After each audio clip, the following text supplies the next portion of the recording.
Good morning, brothers and sisters. Reminders to all the devotee of St. Jude. When entering the church premises and when attending the Holy Mass, kindly turn off or put your cell phone into silent mode. Refrain from using, taking pictures, or texting, especially if the Mass is ongoing. Let us maintain the sanctity of this church and the holiness of the celebration of the Holy Eucharist. Thank you. Please kneel for the Oratio Imperata. Prayer for deliverance from typhoon and other calamities. In the name of the Father, and of the Son, and of the Holy Spirit. Amen. Almighty Father, we raise our hearts to you in gratitude for the wonders of creation of which we are part, for your providence that sustains us in our needs, and for your wisdom that guides the course of the universe. We acknowledge our sins against you and the rest of creation. We have not been good stewards of nature. We have confused your command to subdue the earth. The environment is made to suffer our wrongdoing, and now we reap the harvest of our abuse and indifference. Global warming is upon us. Typhoons, heavy rains, floods, drought, volcanic eruption, and other natural calamities occur in increasing number and intensity. We turn to you, our loving Father, and beg forgiveness for our sins. We ask that we, our loved ones, and our hard-earned possessions be spared from the threat of calamities, natural and man-made. We beseech you to inspire us all to grow into responsible stewards of your creation and generous neighbors to those in need. Through Christ our Lord. Amen. Our Mother of Salvation, Pray for us. our Mother of Salvation, Pray for us. our Mother of Salvation, Pray for us. Saint Jude Thaddeus. Pray for us. In the name of the Father, and of the Son, and of the Holy Spirit. Amen. Please be seated.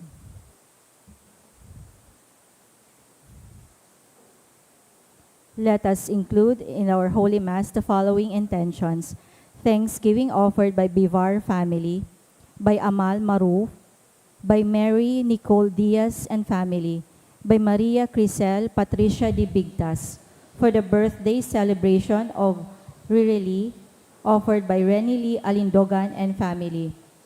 Thanksgiving offered by Emily Orense, by CJ and Helen Bass, and thanksgiving offered by Esquivel family. Special intention for healing of Nelson, offered by Marge. Special intention offered by Soto family. Holy Spirit guidance for Chloe, offered by M. Lopez, and for healing for the sick, offered by Nesren B. Liaguno.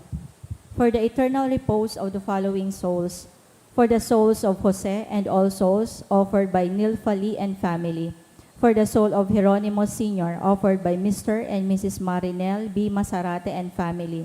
For the soul of Carmita, offered by Fran, Chin, and Meg. For all souls, offered by Bivar family. For the soul of Lourdes, offered by Mr. and Mrs. Eddie Chan. For the soul of Leonito, offered by Miliana family. For all souls, offered by Renny Lee Alindogan and family. For the soul of Jaime, offered by Quintana. And for the soul of Elisha, offered by Lonyosa and Espiloy family.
Once again, good morning.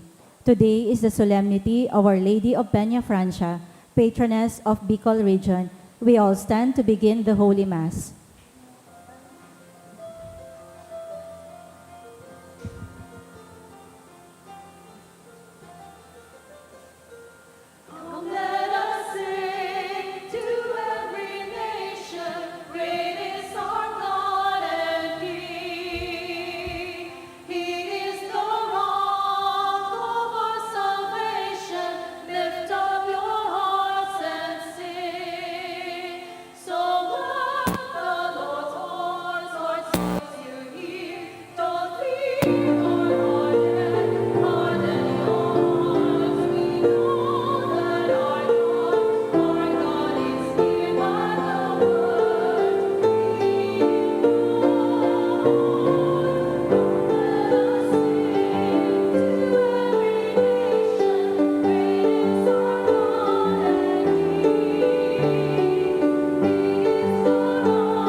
Father, and of the Son, and of the Holy Spirit. Amen. The grace of our Lord Jesus Christ, and the love of God, and the communion of the Holy Spirit be with you all. And with your spirit. Friends, we celebrate today the solemn feast of the Virgin of PenaFrancia, Queen and Patroness of our region. Let us ask for her help at the beginning of our Mass, that from the Lord she may beg on our behalf the gift of mercy.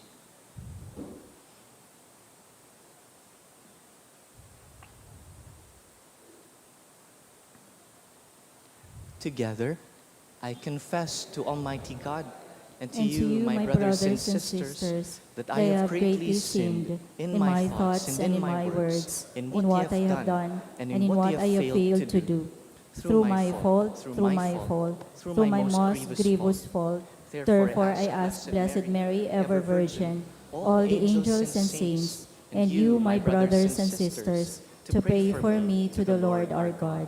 May Almighty God have mercy on us, forgive us our sins, and bring us to everlasting life. Amen.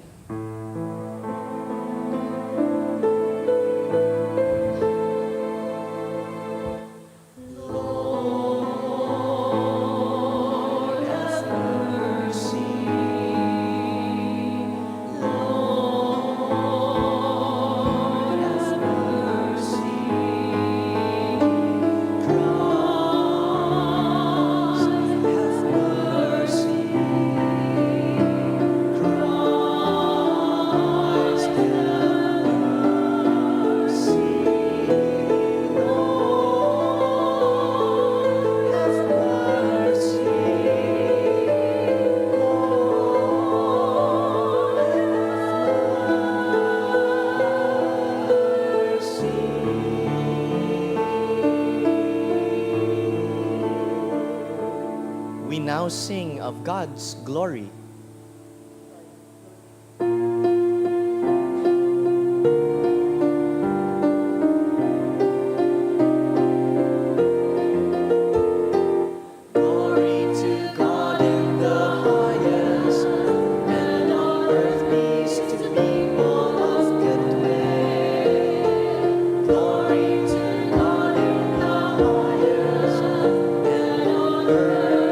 Peace to people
us pray.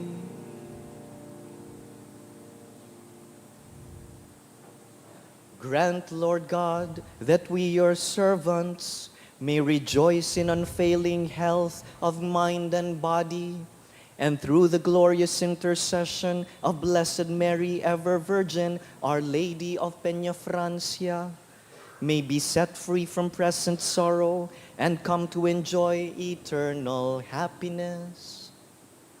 Through our Lord Jesus Christ, your Son, who lives and reigns with you in the unity of the Holy Spirit, God forever and ever.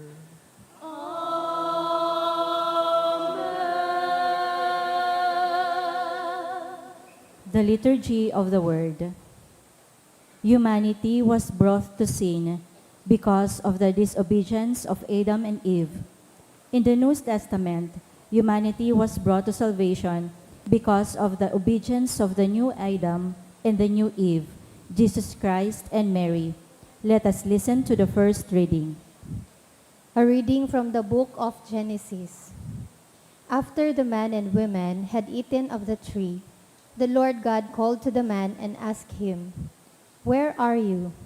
The man answered, "I heard you in the garden, but I was afraid because I was naked, so I hid myself." Then the Lord God asked, "Who told you that you were naked? You have eaten then from the tree of which I had forbidden you to eat." The man replied, "The woman whom you put here with me, she gave me fruit from the tree, and so I ate it." The Lord God then asked the woman, "Why did you do such a thing?" The woman answered, "The serpent tricked me into it, so I ate it."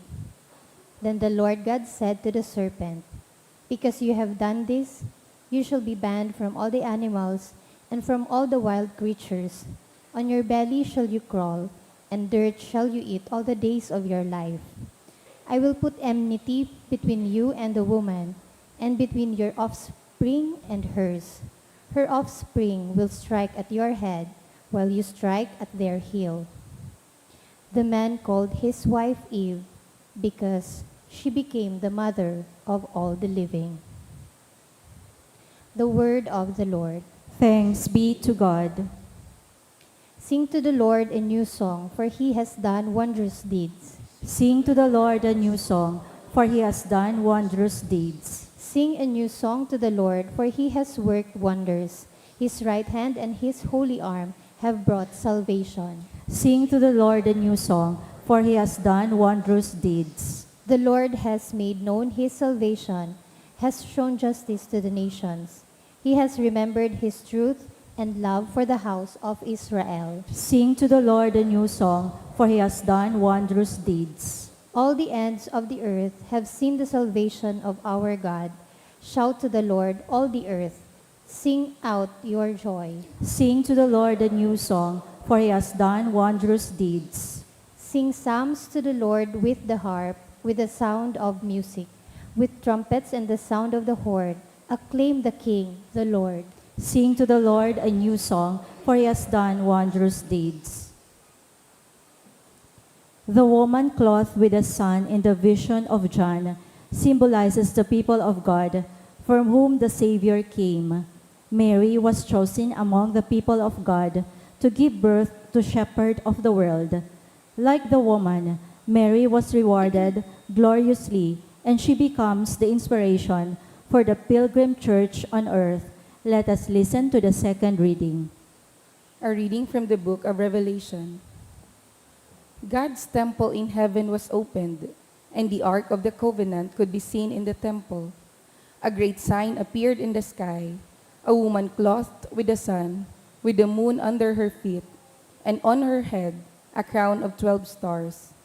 She was with child and wailed aloud in pain as she labored to give birth. Then another sign appeared in the sky. It was a huge red dragon with 7 heads and 10 horns, and on its heads were 7 diadems. Its tail swept away a third of the stars in the sky and hurled them down to the earth. Then the dragon stood before the woman about to give birth, to devour the child when she gave birth. She gave birth to a son, a male child. destined to rule all nations with an iron rod. Her child was caught up to God and his throne. The woman herself fled into the desert, where she had a place prepared for God. Then I heard a loud voice in heaven say, "Now have salvation and power come, and the kingdom of our God and the authority of his anointed one." The word of the Lord. Thanks be to God. The Gospel Acclamation.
The Lord be with you.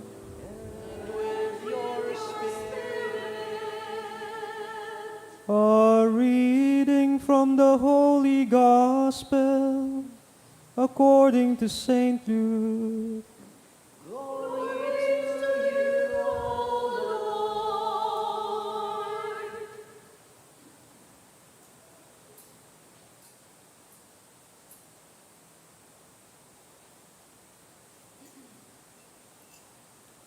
Simeon came in the temple. Simeon came in the Spirit into the temple.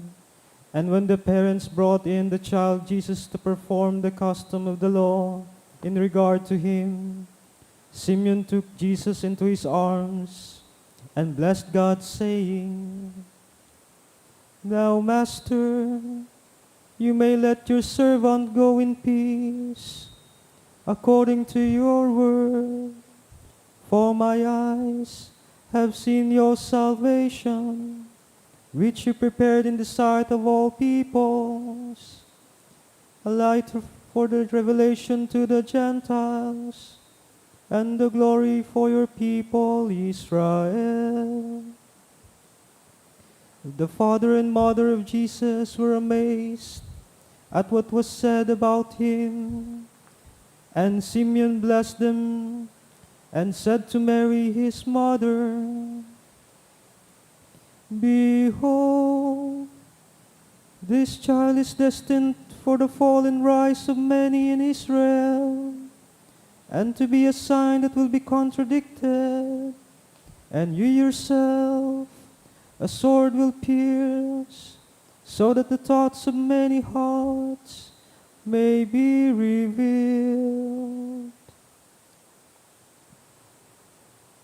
The Gospel of the Lord. Praise to you, Lord Jesus Christ. The aureola is a symbol of divine grace and holiness that emanates from the Blessed Virgin Mary. It is adorned with 12 stars, which symbolize the 12 tribes of the Old Testament and the 12 apostles in the New Testament. The aureola is a sign of Mary's unique status as the Mother of God, full of grace and free from sin. The crown of our Lord Jesus Christ symbolizes his exalted position as the Son of God. It is worn by kings, who is rightly represented by Jesus Christ, the Lord of Lords and King of Kings. His crown is made of thorns that signifies his battle over our sin. His throne is his cross, which the Blessed Virgin Mary willingly stood by until his victor conquered sin through his death. The crown of the Blessed Virgin Mary The crown worn by the Blessed Virgin Mary represents her royal dignity and status as Queen of Heaven. It is a divine insignia which associates her with the power and sovereignty of her Son, Jesus Christ the King. The crown signifies Mary's unique role in salvation history and her queenly intercession for the Church.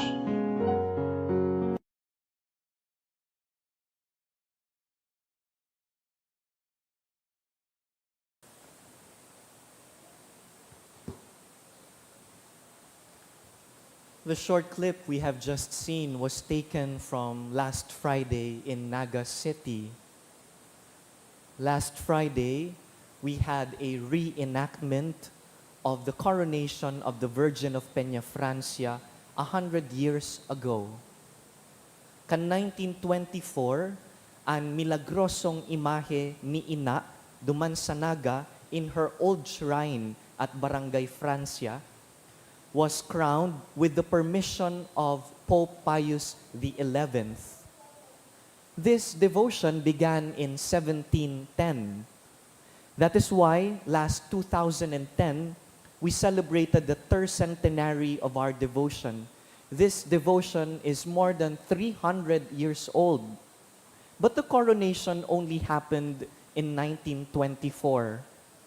At that time, the entire Bicol region was under only one diocese.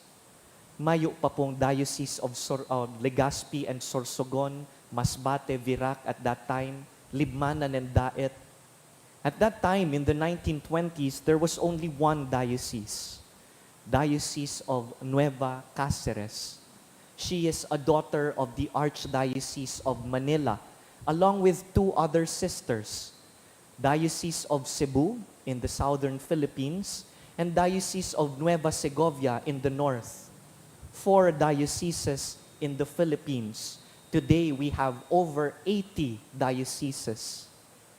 In 1924, hinagad ta sa Santo Papa na koronahan ang milagrosong imahe duman sa Naga, asin ngaranan siya na Reyna Kanbilog na Bicol Region.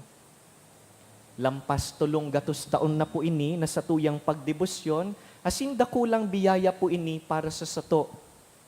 Kan nakaaging Biyernes, 100 years after the coronation on September 20, we celebrated 100th anniversary of that coronation.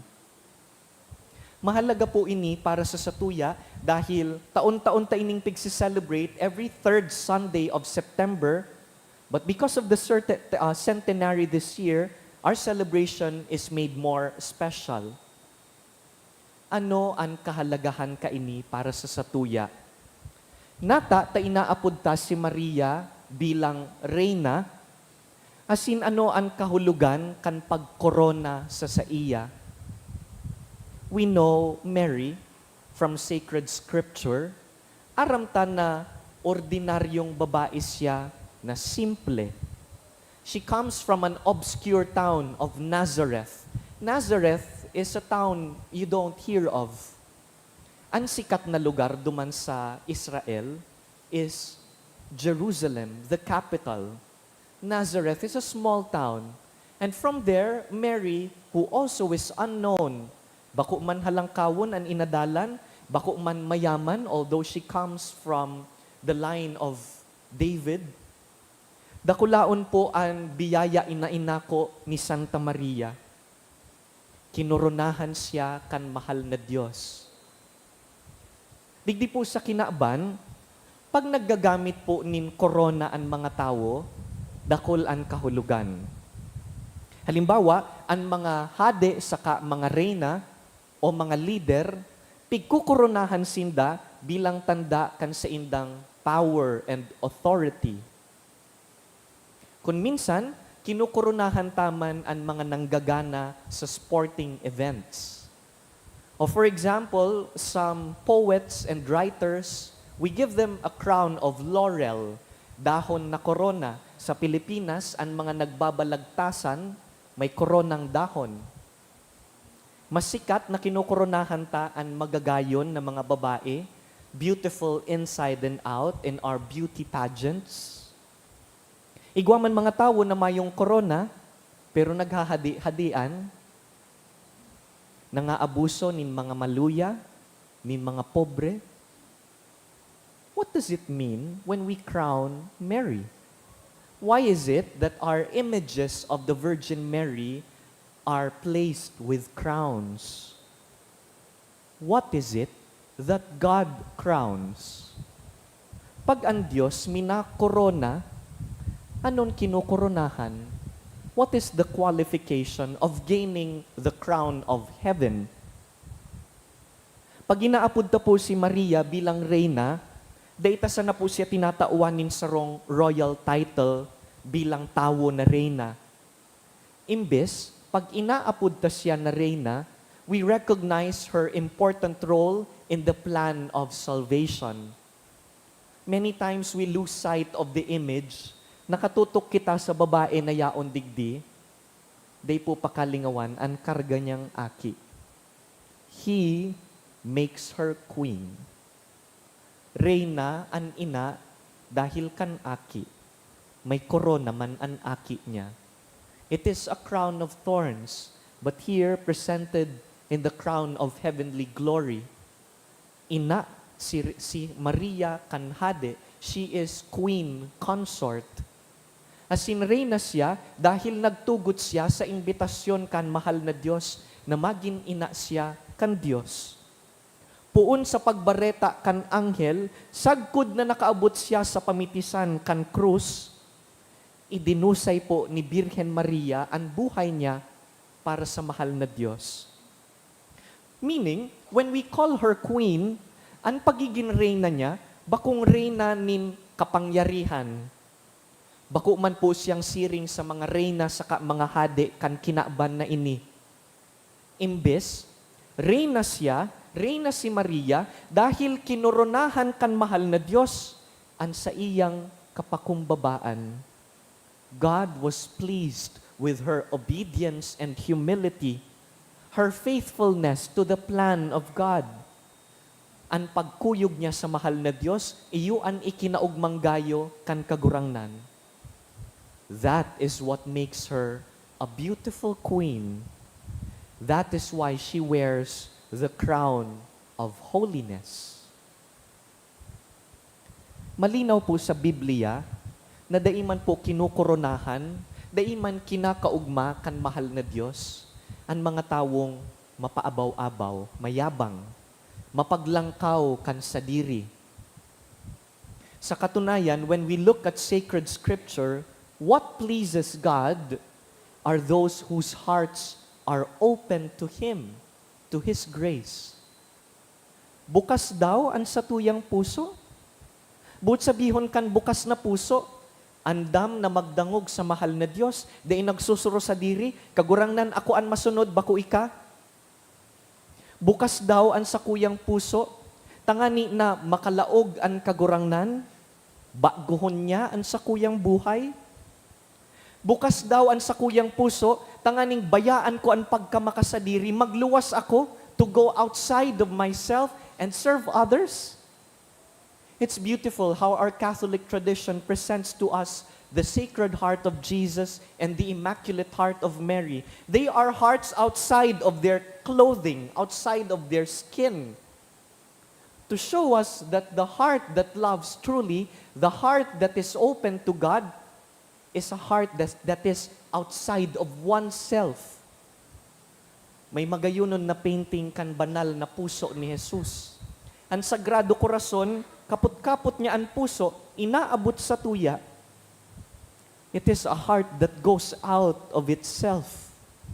A heart that takes the extra mile. Dahil ang namumuot, dai iniinot ang sadiri. Ang namumuot, iniinot ang namumutan. Aram yan kan mga ina. Ang mga ina, pigiinot ang sadiri, pati ang mga ama na katuwang ninda. Sabi ta sa Tagalog, isusubo na lang, ibibigay pa sa mga anak.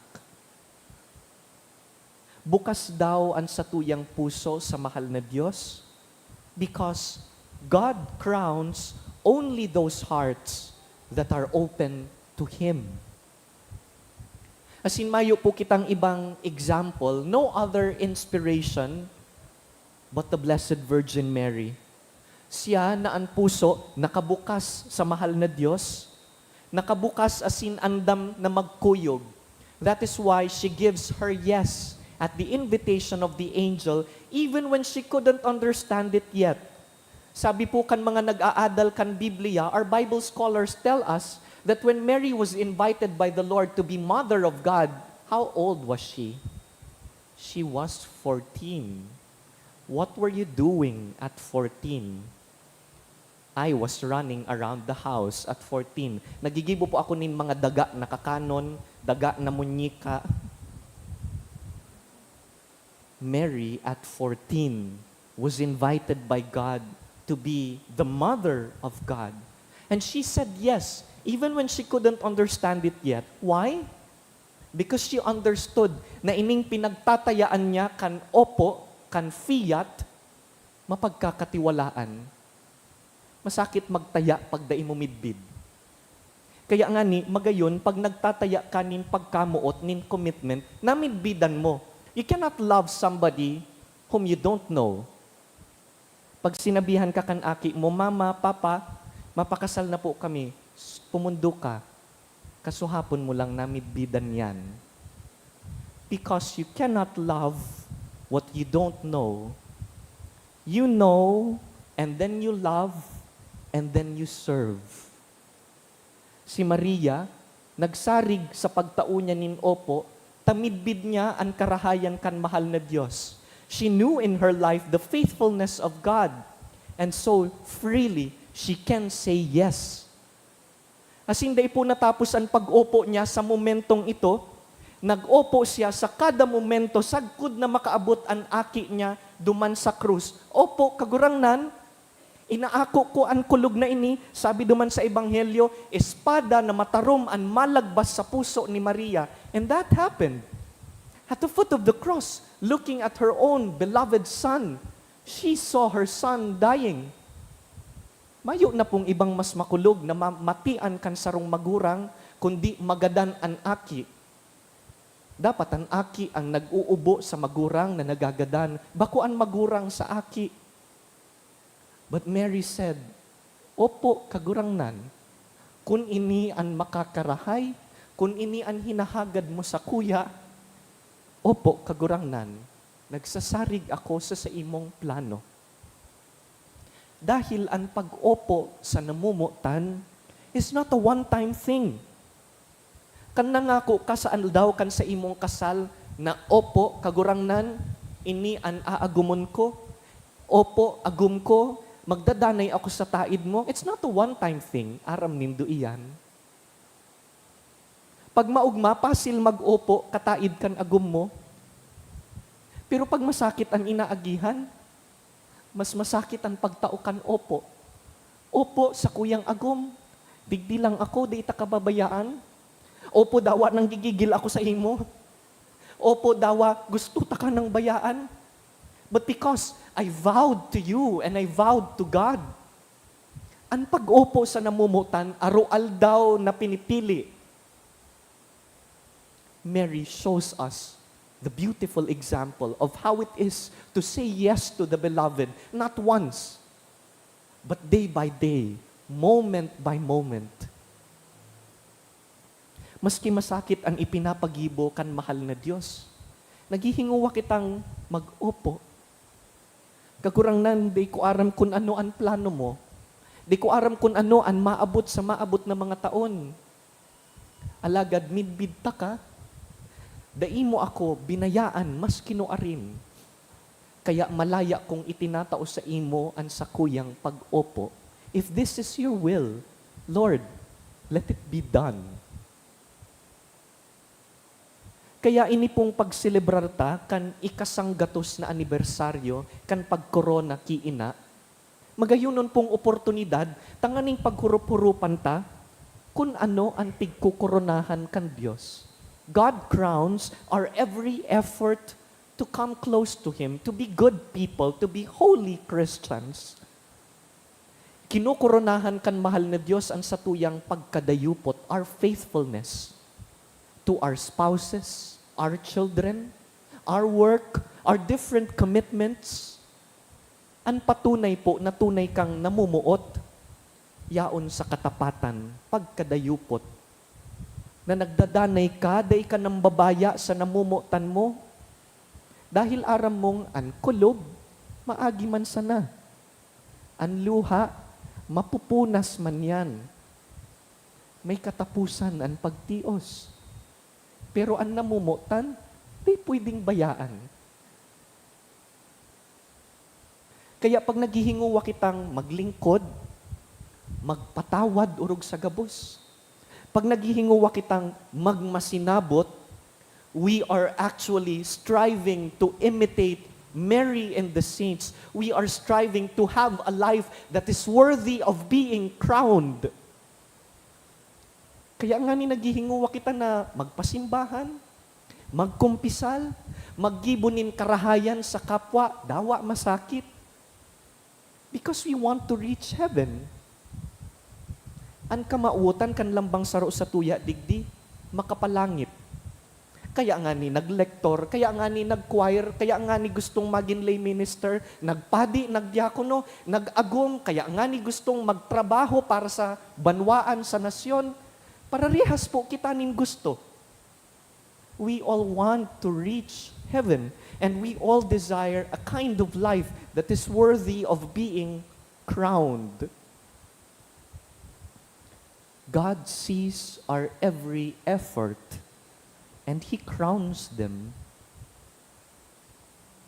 Mga tugang ipamibi tapo ngunyan, ining dakulang fiesta kan patron na kan rehiyon, na makaarog lugod kita sa iya. The highest form of Marian devotion is the imitation of Mary. Nagnobena kita kan nakaaging siyam na aldaw, nagsimba kita. Magayunon po ang mga gawing ini. May prosesyon kita, may pagsanto rosaryo. These are all excellent expressions of Marian devotion.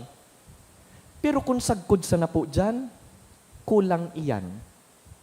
Kung grabe ang pagpangadji mo, grabe ang lawig kan pagprosesyon, pero maraot ang ugali, nagpapakaraot kan kapwa, di naglilingkod sa iba, habong mag-unat kan takyag, nang babaya kan namumutan. Sayang kan pagpangadji ki Santa Maria. Ang pinakahalangkaw na pagdebosyon ki Maria, iyo na makaarog sa iya. To imitate Mary. Mary who is humble and obedient and at the service of God. Hagadon taan grasyang ini, ngunya na aldaw sa misang ini. Lugod, padagos po kitang giyahan ni Santa Maria digdi sa kinaban, tanganing ngapit, makaabot man kita duman sa langit, kung sa naghahalat si Kristong Hade.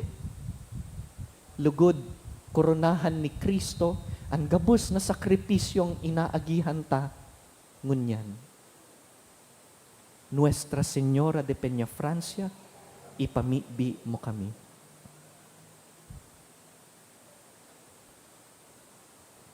Tindog kita. Let us now profess our Catholic faith. I believe in one God, the Father Almighty, creator of heaven and earth, and in Jesus Christ, His only Son, our Lord, who was conceived by the Holy Spirit, born of the Virgin Mary, suffered under Pontius Pilate, was crucified, died, and was buried. He descended into hell. On the third day He rose again from the dead. He ascended into heaven, and is seated at the right hand of God the Father Almighty. From there He will come to judge the living and the dead. I believe in the Holy Spirit, the Holy Catholic Church, the communion of saints, the forgiveness of sins, the resurrection of the body, and life everlasting. Amen. Let us now present to God our intentions and beg the help of Mary. Lord, hear our prayer. Lord, hear our prayer.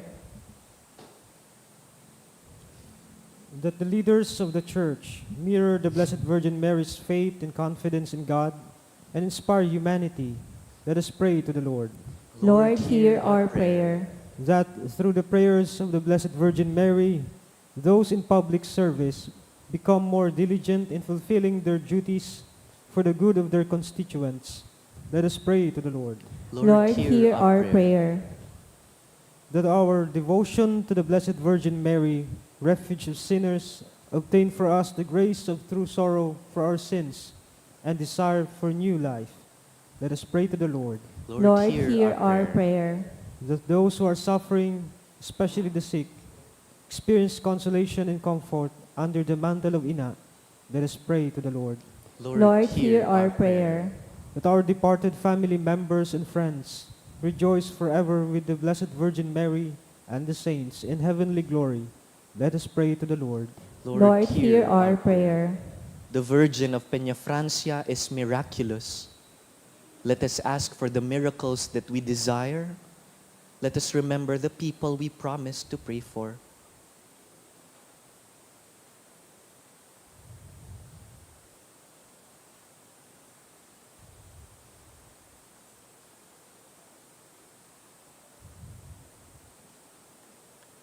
Gracious God, source of every blessing, hear the prayers of your people and the Virgin who inspires them.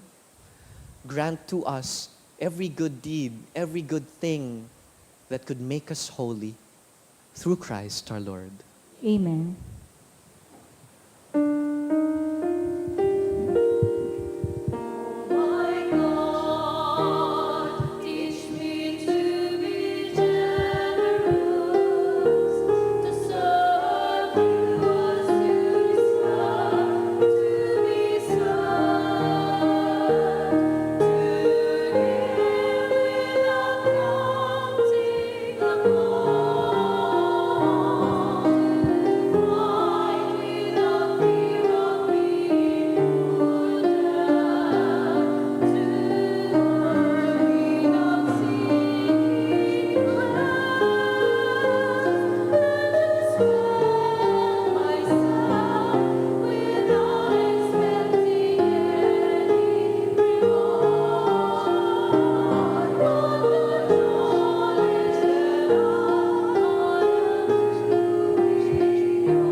Pray, my dear brothers and sisters, that this our sacrifice may be acceptable to God, the Almighty Father. May the Lord accept the sacrifice at your hands for the praise and glory of his name, for our good and the good of all his holy church. Receive, O Lord, we pray, the prayers of your people with the sacrificial offerings, that through the intercession of the Virgin of Penafrancia, no petition may go unanswered, no request be made in vain.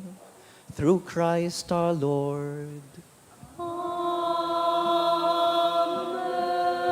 The Lord be with you. And with your spirit. Lift up your hearts. Let us give thanks to the Lord our God. It is truly right and just, our duty and our salvation, to praise your mighty deeds in the exaltation of all the saints, and especially as we celebrate the memory of the Blessed Virgin Mary, to proclaim your kindness as we echo her thankful hymn of praise. For truly, even to earth's ends, you have done great things and extended your abundant mercy from age to age. When you looked on the lowliness of your handmaid, you gave us through her, the author of salvation, your Son, Jesus Christ our Lord. Through him, the host of angels adores your majesty and rejoice in your presence forever. May our voices, we pray, join with theirs in one chorus of exultant praise as we acclaim.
You are indeed holy, O Lord, and all you have created rightly gives you praise.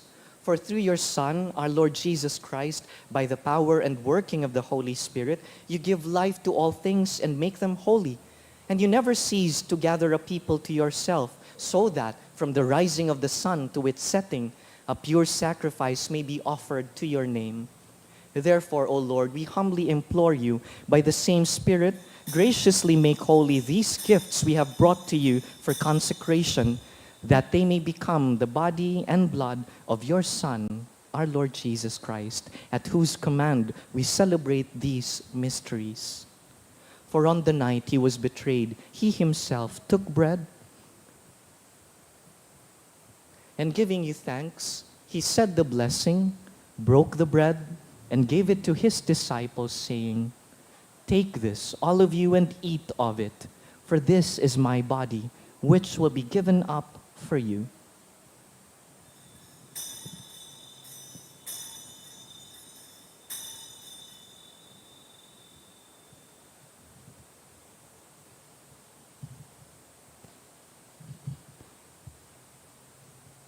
In a similar way, when supper was ended, he took the chalice, and giving you thanks, he said the blessing, and gave the chalice to his disciples, saying, "Take this, all of you, and drink from it, for this is the chalice of my blood, the blood of the new and eternal covenant, which will be poured out for you and for many for the forgiveness of sins. Do this in memory of me."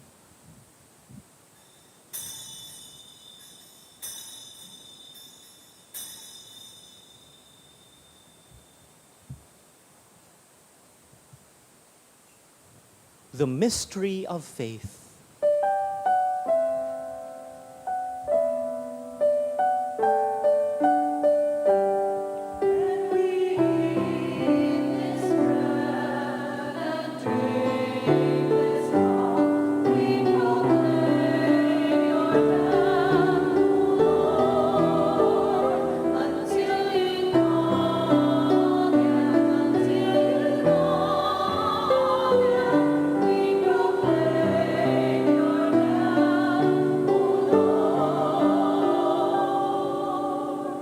Therefore, O Lord, as we celebrate the memorial of the saving passion of your Son, his wondrous resurrection and ascension into heaven, and as we look forward to his second coming, we offer you in thanksgiving this holy and living sacrifice. Look, we pray upon the oblation of your church, and recognizing the sacrificial victim by whose death you willed to reconcile us to yourself, grant that we, who are nourished by the body and blood of your Son and filled with his Holy Spirit, may become one body, one spirit in Christ. May he make of us an eternal offering to you, so that we may obtain an inheritance with your elect, especially with the most blessed Virgin Mary, Mother of God, our Ina, with blessed Joseph, her most chaste spouse, with the blessed apostles, especially Saint Jude Thaddeus, the glorious martyrs, Saint Padre Pio, and all the saints who have pleased you, on whose constant intercession in your presence we rely for unfailing help. May this sacrifice of our reconciliation, we pray, O Lord, advance the peace and salvation of all the world. Be pleased to confirm in faith and charity your pilgrim church on earth. With your servant Francis, our Pope, Joel, our Bishop, the order of bishops, all the priests and deacons, and the entire people you have gained for your own. Listen graciously to the prayers of this family, whom you have summoned before you. In your compassion, O merciful Father, gather to yourself all your children scattered throughout the world. To our departed brothers and sisters, and to all who are pleasing to you at their passing of this life, give kind admittance to your kingdom. There we hope to enjoy forever the fullness of your glory, through Christ our Lord, through whom you bestow on the world all that is good. Through him, with him, and in him, in the unity of the Holy Spirit, all glory and honor is yours, Almighty Father, forever and ever.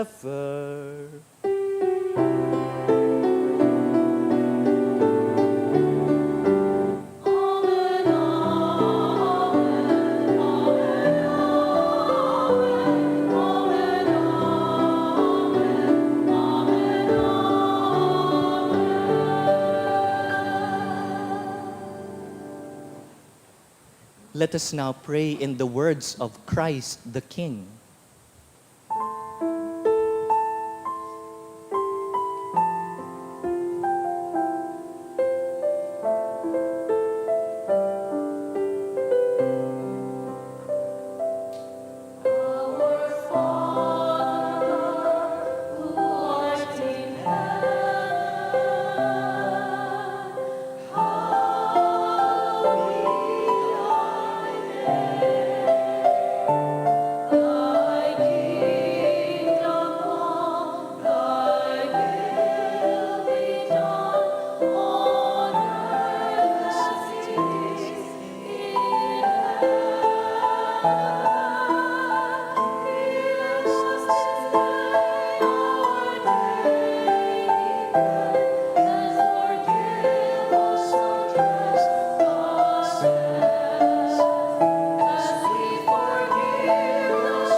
Deliver us, Lord, we pray, from every evil. Graciously grant peace in our days, that by the help of your mercy we may be always free from sin and safe from all distress, as we await the blessed hope and the coming of our Savior, Jesus Christ.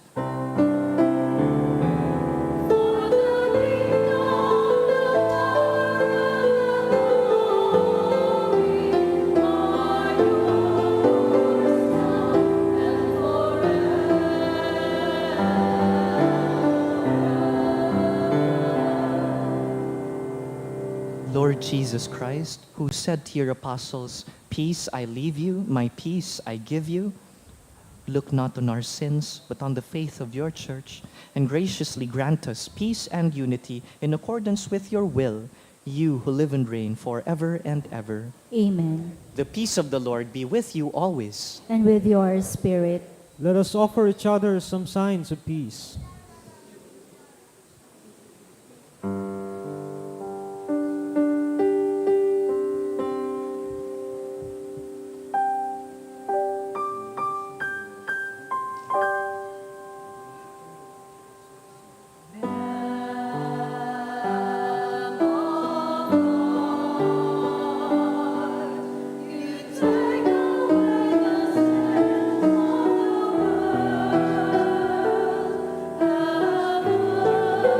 Never let me be hardened.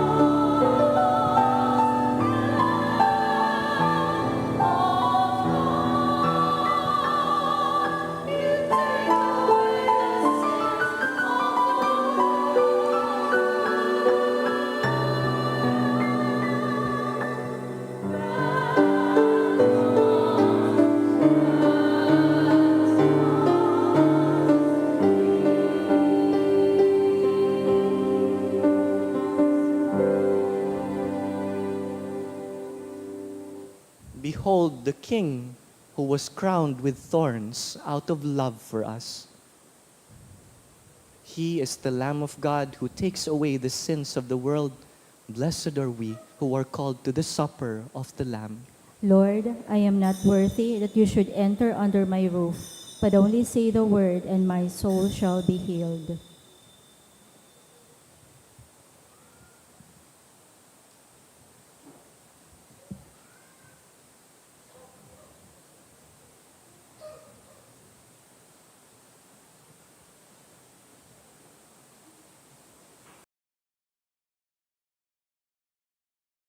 Spiritual Communion Prayer.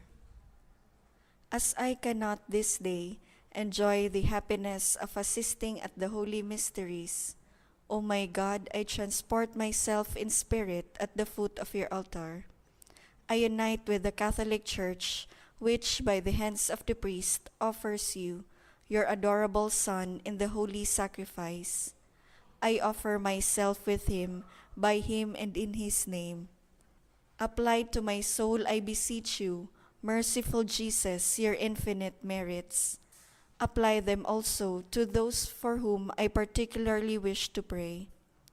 I desire to communicate spiritually, that your blood may purify, your flesh strengthen, and your spirit sanctify me. May I never forget that you, my divine Redeemer, died for me. May I die to all that is not you, that hereafter I may live eternally with you. Amen.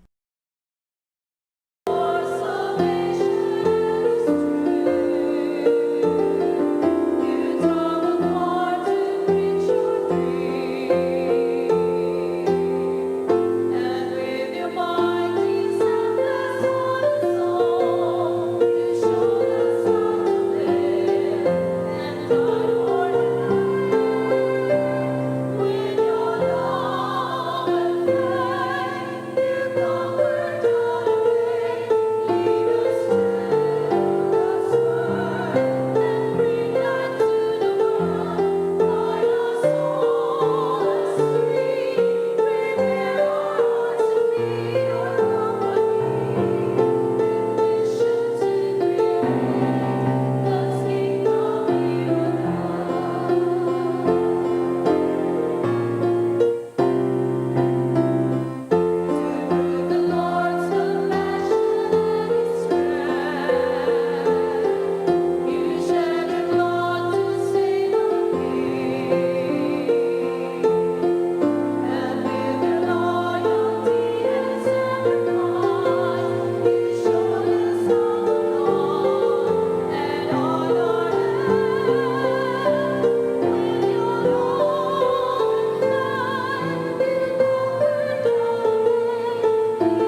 Maluhod po ang gabos para sa pamibi ning pangataman sa mga linalang.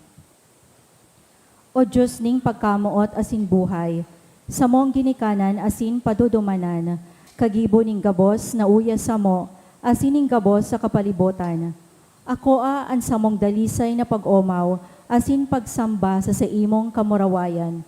Sa kapinonan, winaras mo ang liwanag, minasdan mo ang gabos mong linalang, pinangyari mo sa inda ang kahusayan asin karahayan, asin sa tao, pinaghiras mo ang katungdan, nin pangangataman asin pamamahala.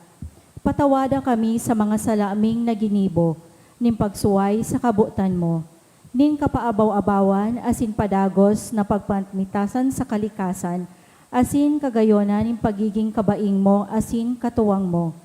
Siring sa surugoon mong si David, kami nagsusulsol asin nag-aarang, pusong malinig lalangas ako, O Diyos.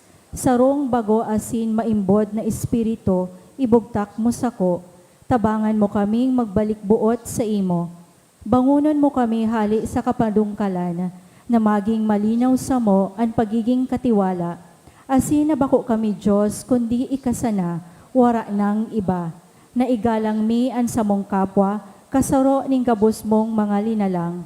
Sagom kan sa imong kakusugan asin kabagsikan.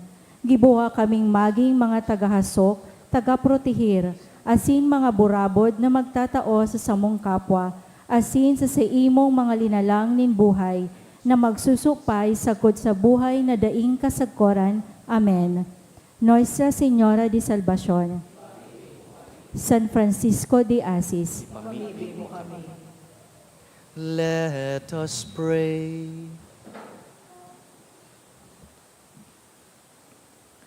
As we receive this heavenly sacrament, we beseech, O Lord, your mercy, that we who rejoice in commemorating the Virgin of PenaFrancia may, by imitating her, serve worthily the mystery of our redemption.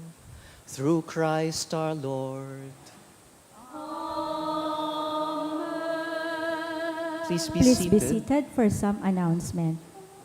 Magkakaigwa po ng second collection para po ini sa Bicol Priest Security System or BPSS.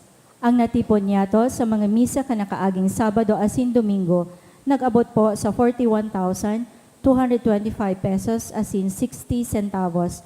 Ang naambag niya to sa siring na oras, 6,136 pesos asin 25 centavos. Ang second collection, nag-abot man po sa 5,595 pesos asin 15 centavos para po ini sa Episcopal Commission on Catechesis and Catholic Education or ECCCE. Siring man nagpuon na po kanakaaging simana ang Misa Nobenaryo para kay San Padre Pio, sagkod po ini sa Setyembre 22. Sa kapiestahan, sa Septembre 23, ang misa para kay San Padre Pio, gigibuhon sa oras na alas 5:30 sa pagkahapon. Maot mi man po pasalamatan ang mga nag-donate kanakaaging simana. Anonymous, 2,000 pesos. Apat na anonymous na tig 500 pesos. Anonymous, 200 pesos. Asin saro pang anonymous na 100 pesos. Hali sa sarong devotee, 700 pesos. Hali man kay Logroño asin Batarier family, 500 pesos. Asin hali kay Maria Garcia, 500 pesos. Diyos mabalos po. It gives us great joy to see many children at this Mass, many young men and women. I'm sure that many of us grew in the devotion and love of the Virgin Mary because our parents, especially mothers and grandmothers, have led us to church, taught us how to pray. Under her many titles, we have known Mary, Peñafrancia, Lourdes, Fatima, Salvacion. These all pertain to the same lady. Our common goal on the 100th anniversary of her coronation is that we may continue to hand on to the next generations this beauty of our devotion. Darahon po ang mga aki nindo, mga makuapo sa Naga, sa iba pang Marian pilgrim sites. Teach them how to pray the rosary. Let them know that they have a mother in heaven. Let us now sing to her. Salve Regina, Mater misericordiae, vita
Ora pro nobis sancta Dei Genetrix.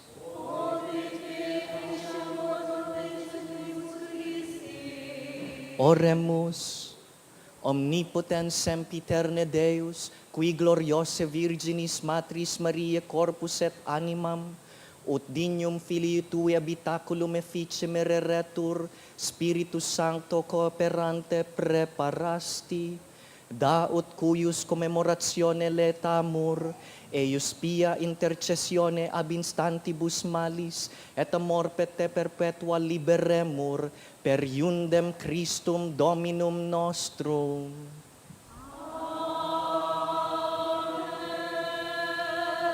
The Lord be with you. And with your spirit. Through the prayers of Our Lady of Penafrancia, may God bless you and your families. In the name of the Father, and of the Son, and of the Holy Spirit. Amen. The Mass has been offered. Let us go in the peace of Christ. Thanks Thanks be be to God.